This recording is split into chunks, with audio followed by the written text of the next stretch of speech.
سینسرائن rapid action صرف 60 seconds میں آرام دیتا ہے. میں ریکمینڈ کرتی ہوں سینسرائن ریپڈ ایکشن کا روزانہ باقاعدگی سے استعمال.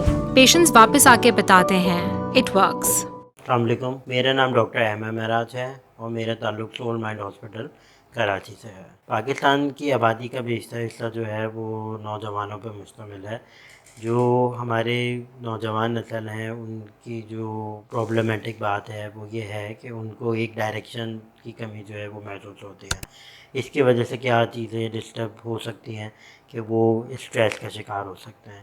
ایک سروے کے مطابق، گیلپ کے سروے کے مطابق، پاکستان کی 60% آبادی جو کہ نوجوان لوگوں پہ مشتمل ہے، جن کی عمر بالترتیب 18 سے 24 سال کے درمیان ہے، وہ اسٹریس کا شکار ہیں. ایک دوسرے سروے کے مطابق جو ہے وہ آلموسٹ 73% جو پاکستانی پاپولیشن ہے وہ اسٹریس کا شکار ہے. اور ایک اور سروے جو ہے وہ اس چیز کی نشاندہی کرتا ہے کہ 45% جو ہمارے طالب علم ہیں، جو اسٹوڈنٹس ہیں، وہ مختلف اسٹریس کا یا ذہنی تناؤ کا شکار جو ہے وہ رہتے ہیں. اب سوال یہ پیدا ہوتا ہے کہ جو اسٹریس کی وجوہات ہیں وہ کیا ہیں. بڑھتے ہوئے رجحان ٹیکنالوجی کی دنیا کے اندر جو ہے اسٹریس مختلف چیزوں کی وجہ سے جو ہے وہ ڈیولپ ہو سکتا ہے، جس میں جو نوجوانوں کے اندر تعلق ہے اسٹریس کا، جو سب سے امپورٹنٹ بات ہے وہ یہ ہے کہ وہ ایکیڈیمک پریشر ہے، پڑھائی کا رجحان بڑھ جانا یا پڑھائی مشکل ہو جانا، یا یونیورسٹی کے اندر جو سپورٹ سسٹم ہے اس کا نہیں ہونا، ایک انیشیٹوز کا نہیں ہونا. یہ سب چیزیں جو ہیں وہ اسٹریس کو پروڈیوس کر سکتی ہیں. ظاہر سی بات ہے کہ جو ایک نوجوان نسل ہے جو کہ 12 سے 18 سال کے درمیان ہے یا 18 سے 24 سال کے درمیان ہے، وہ زیادہ تر جو ہے وہ طالب علم ہی ہوتے ہیں، اور ان کی زندگی کا جو مین فوکس ہے یا جو مین اسٹریسر ہے وہ پڑھائی کا جو ہے وہ ہو سکتا ہے. تو ایکیڈیمک پریشر جو ہے وہ ایک سب سے امپورٹنٹ چیز ہے جو کہ اسٹریس کو نوجوانوں کے اندر کاز کر سکتا ہے. اسٹریس جو ہے جو تھوڑی سی بڑی عمر کے لوگ ہیں جو کہ پڑھائی یا ان سب چیزوں سے نکل چکے ہیں، ان کے جو اسٹریسرز ہیں وہ تھوڑے سے ڈفرینٹ ہیں، یا ان کا جو کاز ہے وہ تھوڑا سا ڈفرینٹ ہے. اس میں جو ہے وہ فائنینشیل کنسٹرینز آ جاتے ہیں کہ انسان کی جو ایک معاشی صورتحال ہے، جو معاشی کنڈیشن ہے، وہ جو ہے اس کا بہت زیادہ گہرا رول ہے انسان کی جو ہے ذہنی صحت ہے یا ذہنی آسودگی ہے اس کے ساتھ. اس کے علاوہ ہمارے یہاں پہ جو ہے وہ فیملی ایکسپیکٹیشنز یا گھر والوں کی امیدیں جو ہیں وہ بہت زیادہ ہوتی ہیں کہ کوئی ایک انسان کسی بہتر مقام پر ہے تو پورے خاندان کی کوشش یہ ہوتی ہے کہ وہ ان سب چیزوں کے لیے اویلیبل ہو ہر وقت. کیا ایک انسان جو ہے وہ سب پورے خاندان کے لیے اویلیبل ہو، تو بیجا امیدیں ہیں وہ بھی انسان کو جو ہے وہ اسٹریس کا شکار کر سکتے ہیں.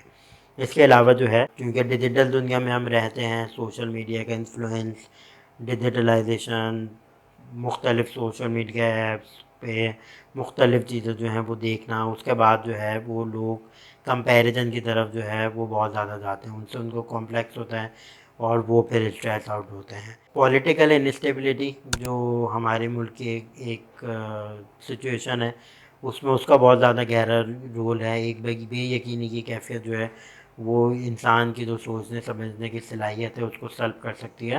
اور جو پچھلے 3-4 سال کا عرصہ گزرا ہے اس میں جو نوجوان ہیں جو مایوس ہوئے ہیں کہ اسٹریسڈ آؤٹ ہوئے ہیں، اس کے پیچھے ایک پولیٹیکل انسٹیبلٹی جو ہے اس کا بھی بہت زیادہ گہرا رول ہے. اس کے علاوہ جو ہے بے روزگاری، ان ایمپلائمنٹ جو ہے وہ ہمارا بہت زیادہ ایشو ہے. ٹھیک ہے. اس کے علاوہ جو ہے لیک آف آپ ایجوکیشن کہہ سکتے ہیں کہ جن پاپولیشن میں، جن آبادیوں میں جو ہے وہ تعلیم نہیں ہے، تعلیم کا فقدان ہے، وہاں پہ بھی یہ چیز جو ہے وہ زیادہ ہمیں پریویلنٹ نظر آتی ہے. اب جو اسٹریس ہے اس کو سمجھنا ضروری ہے کہ اس کا امپیکٹ جو ہے وہ کس کس طرح سے اور کن کن جگہوں پہ انسان کی زندگی پہ رونما ہو سکتا ہے. سب سے پہلے تو یہ ہے کہ اسٹریس جو ہے اگر اس کو ہم کوپ اپ نہیں کر سکیں یا اس کو ہم بہتر نہیں کر سکیں تو اس کا امپیکٹ جو ہے وہ انسان کی ذہنی صحت کے اوپر پڑتا ہے. ذہنی صحت کے مختلف چیزیں ہیں جو کہ اسٹریس کاز کر سکتے ہیں. سب سے جو امپورٹنٹ چیز ہے، جو امپورٹنٹ بیماری ہے جو ہو سکتی ہے، وہ گھبراہٹ کی بیماری ہے، انزائٹی ہے. انزائٹی ڈس آرڈرز ہیں مختلف جو کہ اسٹریس پروڈیوس کرتا ہے. ظاہر سی بات ہے کہ جہاں پہ ایک چینج ہے آئے گا وہاں پہ اسٹریس ہوگا، جہاں پہ بھی یقینی کی کیفیت ہوگی وہاں اسٹریس فیل ہوگا.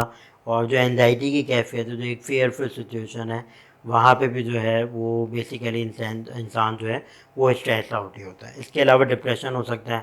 ڈپریشن جو ہے وہ ویسے بھی بہت زیادہ کامن النس ہے جو کہ بہت سارے لوگ جو ہیں اس کا شکار ہیں، اور جو بھی انسان کسی معاشی صورتحال سے گزر رہا ہو، کسی لانگ ٹرم اسٹریس سے گزر رہا ہو، تو وہ اس کو ڈپریشن جو ہے، کلینکل ڈپریشن جو ہے وہ ہو سکتا ہے، ٹھیک ہے۔ اس کے علاوہ جو ہے جب کوئی بے یقینی کی کیفیت ہو، کوئی راستہ سجائی نہ دے، کوئی صورت نظر نہ آئے، تو انسان جو ہے وہ پھر کچھ دوسری چیزوں کے بارے میں سوچتا ہے کہ اپنے آپ کو نقصان پہنچانے کے بارے میں، سوسائڈ کرنے کے بارے میں، خودکشی، خودسوزی کے بارے میں۔ تو اسٹریس جو ہے وہ ان سب چیزوں کو بھی جو ہے ٹریگر کر سکتا ہے۔ اس کے علاوہ جو ہے سبسٹینس ابیوز جو ہے وہ بڑھ سکتا ہے۔ ظاہر سی بات ہے کہ انسان جو ہے جب اس کو ایسا محسوس ہوگا کہ اس کو کوئی راستہ نہیں سجائی دے رہا، تو وہ فرار حاصل کرنے کی کوشش کرتا ہے۔ اس کے نتیجے میں جو ہے وہ کچھ ریکریشنل ڈرگز یا ایسی کوئی چیزیں استعمال کرتا ہے جو کہ اس کو اس مسئلے کا شکار کر سکتی ہیں اور اس کی مینٹل ہیلتھ اور افیکٹ ہو سکتی ہے، ٹھیک ہے۔ اس کے علاوہ جو سوشل پرابلم ہے، جو سوشل امپیکٹ ہے، وہ بھی ہمیں نظر آتا ہے، جس کے اندر جو انسان کے تعلقات ہیں، جو انٹرپرسنل ریلیشن شپس ہیں، اس میں بگاڑ آتا ہے۔ انسان جو ہے بہتر نہیں فیل کرتا، سوسائٹل جو ایک رسپانسبلٹی ہے اس میں کمی نظر آتی ہے، جو سوشل اسٹیبلٹی ہے وہ انسان کی ڈسٹرب ہوتی ہے، اور جو اسٹگما اٹیچ ہے مینٹل النیسز کے ساتھ، اس سے جو ہے وہ چیزیں انسان کی اور زیادہ ڈسٹرب ہوتے ہیں، کیونکہ وہ کسی کو کہہ نہیں سکتا، بول نہیں سکتا، اور نہ جو ہے بہتر طرح سے سمجھ سکتا ہے۔ ان سب چیزوں کا مینجمنٹ ہے یا جو اس کا سدباب ہے وہ اس طرح سے کیا جا سکتا ہے کہ اسٹریس ریلیٹڈ ہم مینیج کرنے کی ورک شاپس کنڈکٹ کرائیں۔ یونیورسٹیز کے اندر جو ہے مختلف جگہوں پہ جو ہے مختلف ڈپارٹمنٹس ہوں جو کہ مینٹل ہیلتھ کو جو ہے وہ ایڈریس کریں۔ اس کے علاوہ جو ہے پھر وہی بات ہے کہ جو ڈیجیٹل دور ہے، تو ڈیجیٹلائزیشن یا سوشل میڈیا انفلوئنس کے ذریعے لوگوں کو زیادہ سے زیادہ اویئر کرنے کی طرف توجہ دینی چاہیے۔ دوسرا جو چیز امپورٹنٹ ہے وہ یہ ہے کہ انسان کو جو ہے اپنے آپ کو فزیکلی جو ہے کہ ریکریشنل ایکٹیویٹیز کے اندر انوالو کرنا چاہیے، جس میں ایکسرسائز ہے، میڈیٹیشن ہے، ڈیپ بریدنگ، ریلیکسیشن ایکسرسائزز ہیں۔ ان سب چیزوں کا امپیکٹ یہ ہوتا ہے کہ جو ہمارا کوپنگ میکینزم ہے وہ بہتر ہوتا ہے، انسان کا جو ریزیلینس کا لیول ہے وہ بہتر ہوتا ہے، اور آٹومیٹیکلی جو اسٹریس کو کوپ اپ کرنے کا طریقہ ہے وہ انسان کا بدل جاتا ہے، اور وہ پازیٹیولی جو ہے وہ چیزوں کو دیکھنا شروع کرتا ہے۔ اور کوئی معلومات ذہنی بیماریوں کے حوالے سے اگر آپ لینا چاہیں تو آپ اولا ڈاک کے پلیٹ فارم سے ہم سے رابطہ کر سکتے ہیں۔ اللہ حافظ۔ پاکستان کے ٹاپ ڈاکٹرز کے ساتھ اپوائنٹمنٹ بک کریں، وہ بھی پیشنٹ فیڈ بیک دیکھتے ہوئے۔ آج ہی اولا ڈاک ایپ ڈاؤن لوڈ کریں۔ اولا ڈاک، ڈاکٹر کا اپوائنٹمنٹ آسانی سے۔